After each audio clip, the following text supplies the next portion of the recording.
सर्व गुरुजन वर्ग आणि माझ्या सर्व मित्रमैत्रिणींनो, आज आपण आपल्या देशाचा प्रजासत्ताक दिन साजरा करण्यासाठी एकत्र जमलो आहोत. आजच्या या शुभदिनी आपल्या सर्वांना प्रजासत्ताक दिनाच्या मनापासून शुभेच्छा. आजच्या या दिवशी मी माझे मनोगत व्यक्त करणार आहे, ते तुम्ही शांतपणे ऐकावे ही माझी विनंती आहे. स्वातंत्र्यवीरांना करूया शत शत प्रणाम. त्यांच्याच निस्वार्थ त्यागाने भारत देश बनला महान. इंग्रजांच्या तावडीतून आपल्या देशाला 15 ऑगस्ट 1947 रोजी स्वातंत्र्य मिळाले. हे स्वातंत्र्य मिळवण्यासाठी अनेक थोर नेत्यांनी आणि स्वातंत्र्यवीरांनी त्यांचा जीव गमावला आहे.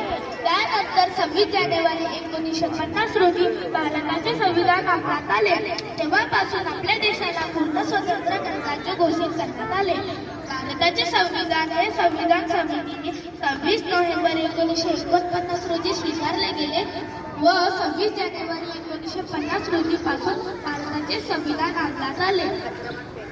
जवाहरलाल नेहरू यांनी 31 डिसेंबर 1931 रोजी लाहोर जवळ रावी नदीच्या काठी अशोक चक्रांकी तिरंगा ध्वज फडकावून पूर्ण स्वतंत्राची म्हणजेच प्रजासत्ताकाची घोषणा केली.